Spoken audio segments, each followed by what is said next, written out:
महाकुंभ में पूरे देश और दुनिया को जो आज बड़ी बड़ी बातें बोलकर ये सरकार भ्रमित कर रही है, केवल एक इवेंट और एक दिखावा कर रही है। ये महाकुंभ हमारे आस्था का विषय, हमारे आस्था के साथ जुड़ा है, हमारे धर्म के साथ जुड़ा है। सैकड़ों साल, हजारों सालों से ये महाकुंभ होता चला आ रहा है, कुंभ होता चला आ रहा है। पर ये इसको भी प्रदेश की सरकार ने, केंद्र की सरकार ने एक इवेंट बना दिया। इवेंट के तौर पर इतनी बड़ी आस्था की चीजों को लोगों के सामने नुमाइश कर दी गई। आपने देखा होगा कि जो व्यवस्थाएं पहले से चली आ रही थी, उन सारी व्यवस्थाओं को इस सरकार ने पूरी तरीके से बदल दिया, ध्वस्त कर दिया। चाहे वो स्नान, शाही स्नान जो है उनकी व्यवस्थाएं हो, चाहे आम जो आदमी स्नान करने वाला है, कल उपवास करने वाले। मुझे याद है, मैं छोटा था तो अपने नानी के लिए हम लोग जाकर वहां पर व्यवस्था करते थे और उनको ले जाकर गंगा जी स्नान कराते थे और बड़ी अच्छी व्यवस्था होती थी। आज कल उपवास करने वाले पूरे परेशान हो चुके हैं। भ्रष्टाचार की बातें वहां पर पूरी तरीके से गुजरात की बड़ी बड़ी कंपनियों को सारा काम दे दिया गया है। इसके बारे में सांसद ज्यादा विस्तार से बता पाएंगे। मैं तो जो जानता हूं कि लल्लू जी डेरा वाले बेचारे थे, उनका नाम ही पड़ गया डेरा वाले। वो डेरा वाले नहीं है, वह अवश्य है, पर उनकी खानदानी इतने सालों से काम करते करते वो डेरा वाले हो गए। वही इलाहाबाद प्रॉपर, प्रयागराज इलाहाबाद के रहने वाले, और वो सारा काम गुजराती कंपनियों को दे दिया गया है। 2019 में कुंभ में घोषणा हुआ था कि महाकुंभ 2025 में मेट्रो चलने लगेगी।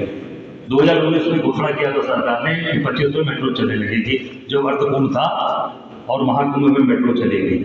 और तमाम ऐसे भ्रष्टाचार के इन्होंने किए, उसमें सारी बातें आएंगी। मैं एक बात कहना चाहूंगा कि शायद पूरे इस महाकुंभ को एक इवेंट बनाकर राजनीतिक एक इवेंट बना दिया और कैबिनेट की मीटिंग वहां हो रही है। आप देख सकते हैं, आप इन्होंने कहा है वहां राजनीति नहीं, पूरी तरीके से राजनीति एक वहां पर जाकर स्थापित करने का प्रयास किया है कि कैबिनेट मीटिंग हो रही है और कैबिनेट के डिसीजन महाकुंभ के अंदर हो रहे हैं।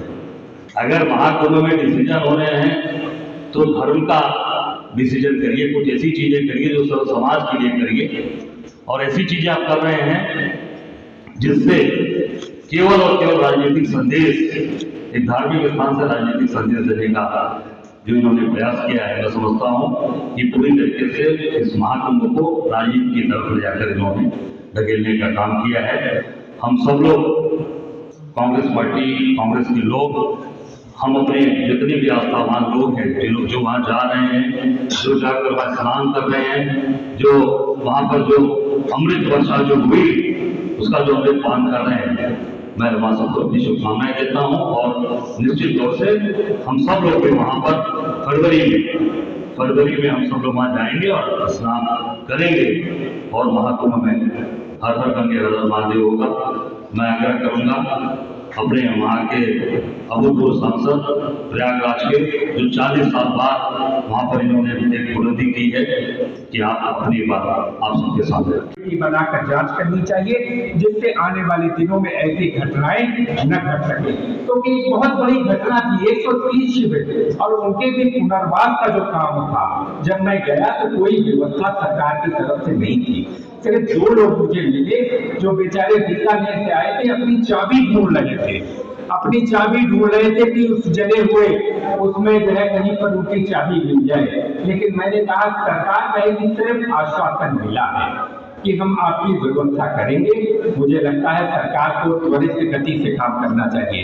अब बतला दें, सरकार बहुत दिनों से ये कह रही थी कि प्रयागराज कुंभ के लिए हम बहुत व्यवस्था कर रहे हैं। आप इलाहाबाद और लखनऊ की, प्रयागराज और लखनऊ की रोड रायबरेली के बाद चले जाइए, वो अभी पूरी नहीं हुई, आज के दिन तक भी पूरी नहीं हुई। मेरा 15-20 दिन में समाप्त हो जाएगा। फिफ्थ लेन ब्रिज जो गंगा नदी का थापा मोपा बन रहा है, उसका भी अता पता नहीं, बीच में ही ब्रिज लटका हुआ है। रोपवे बनने की बात थी, रोपवे का पता नहीं, उसकी सरकार चर्चा भी नहीं करती कि रोपवे बनाएंगे कि नहीं बनाएंगे। मैं सिर्फ कह रहा हूं, सरकार घोषणा तो कर देती है कि हमने कुंभ की बहुत तैयारी की।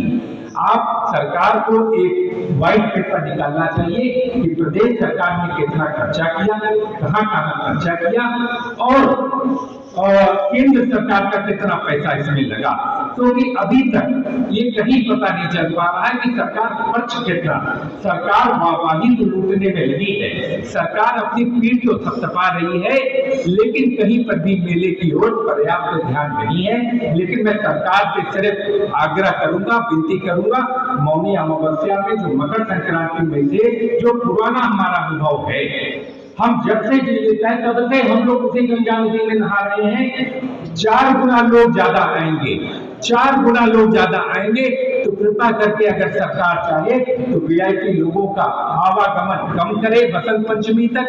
बसंत पंचमी के बाद लोगों को बुलाए, उनकी फोटो जो खिंचवाने का जो लोगों में आजकल एक शौक सा मैं कह दूं कि एक पार्टी विशेष के लोगों को बहुत शौक है कि हमारी फोटो जरूर आ जाए, तो उनको उसका अवसर भी देना चाहिए। लेकिन 3 तारीख के बाद जब बसंत का हमारा नहान सकुशल बीत जाए। इसी के साथ मैं अपने प्रेस के साथियों से भी आमंत्रित करूंगा कि आप सब लोग भी जरूर आइए, उन चीजों को परखिए। जिन बातों की चर्चा हमने कही है, उन बातों को आप खुद परखिएगा तो आपको अनुभव होगा कि जो बातें हमने कही हैं वो अक्षरशः कितनी सही हैं और कितनी सत्य से परे है। ये आप खुद उसको परखिए। मैं आपको इसलिए आमंत्रित कर रहा हूं। इसी के साथ मैं आप लोगों का आभार व्यक्त करता हूं कि आप लोग जितनी बड़ी संख्या में आए, बहुत बहुत देश और विदेश के लोगों का, सभी गणमान्य लोगों का स्वागत है। लेकिन आम श्रद्धालु की तरह, आम श्रद्धालु की तरह, ये नहीं कि आप वीआईपी बनकर आए, आपने सारे रास्ते रोक दिए, आप मेले में चले जाएं, शहर में चले जाएं, दोनों तरफ आदमी जूझ रहा है। आज सबसे बड़ी समस्या मेले के अंदर कल्पवासियों की है। कल्पवासी परेशान है, न पानी की व्यवस्था, न शौचालय की पर्याप्त व्यवस्था। और जो अभी आग की घटना जो घटी, उनमें 130 शिविर जलकर खाक हो गए। निश्चित तौर से बहुत बड़ी घटना थी। ये भगवान की असीम कृपा थी और अध्यक्ष जी के आदेश पर कांग्रेस का प्रतिनिधिमंडल वहां पर मौके पर गया था। भगवान की असीम कृपा और जो दमकल कर्मी थे उनका अदम्य साहस कि जिसकी वजह से कोई बड़ी दुर्घटना नहीं हुई और कोई ऐसा हताहत नहीं हुआ।